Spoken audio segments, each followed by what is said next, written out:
আমি সব সময় সুন্দর মুহূর্তগুলো এনজয় করতে পছন্দ করি, তাই চাইলেও সব সময় ভিডিওস করা হয় না। দেখা যায় ভিডিওস করতে গেলে মুহূর্তগুলো আর এনজয় করা হয় না। তাই আমি আসার পর হাফসা নাফি সবার সাথে এত অ্যাটাচ হয়ে গেছি, ওই ভিডিও ক্লিপসগুলো আর নেওয়াই হয় নাই। হাফসা নাফির জন্য যে গিফটগুলো আনা হয়েছে সেগুলো আসার পরেই আনপ্যাক করা হয়েছে। নাফি তো রং পেন্সিলগুলো পেয়ে মহা খুশি, সে আমি আসার পরেই হচ্ছে সবগুলো বের করে খালি একের পর এক দেখতেছিল।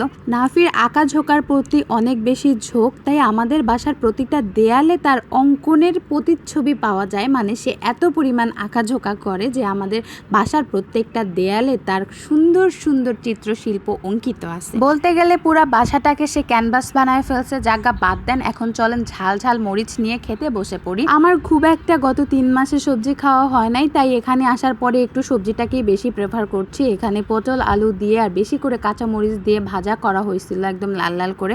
ভাজিটা বেশ মজা ছিল। আমি পটলের বিচিগুলো বেছে বেছে ভাজিটা দিয়ে ভাত শেষ করে এবার নিয়ে নিলাম রাজহাঁসের মাংস। আম্মু আমরা আসছি জন্য রাজহাঁসের মাংস আলু দিয়ে ঝোল করছিল। এই মাংসটা অনেক বেশি মজা লাগছে।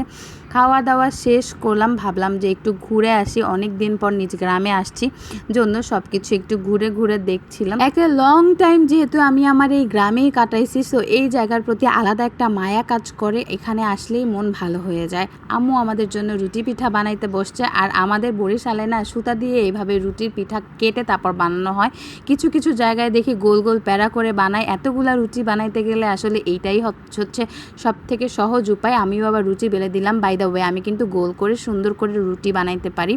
অনেক দিন পর রুটি বানাইলাম, অনেকগুলা রুটি বেলছি। আম্মু বাদে আমাদের বাসার সবারই রুটি পিঠা বেশ পছন্দ। সকল পিঠার মধ্যে রুটি আর গরুর মাংস আমাদের সবচেয়ে পছন্দের। আর এই রুটি পিঠা বানাবো আর একটা দুইটা হওয়ার পরে মাঝখানেই খাওয়া শুরু করব না, তা তো হতেই পারে না। রুটি একটা দুইটা ভাজার পরেই খাওয়া শুরু করে দিছি। বরিশালে গ্রামের প্রত্যেকটা বাড়িতে একটা করে পুকুর থাকবেই, আর দেখা যায় অনেক বাড়িতে 3টা 4টা করেও থাকে। পুকুর তো মাস্ট হ্যাভ। আমাদেরও একটা সুন্দর বাধাই করা পুকুর আছে।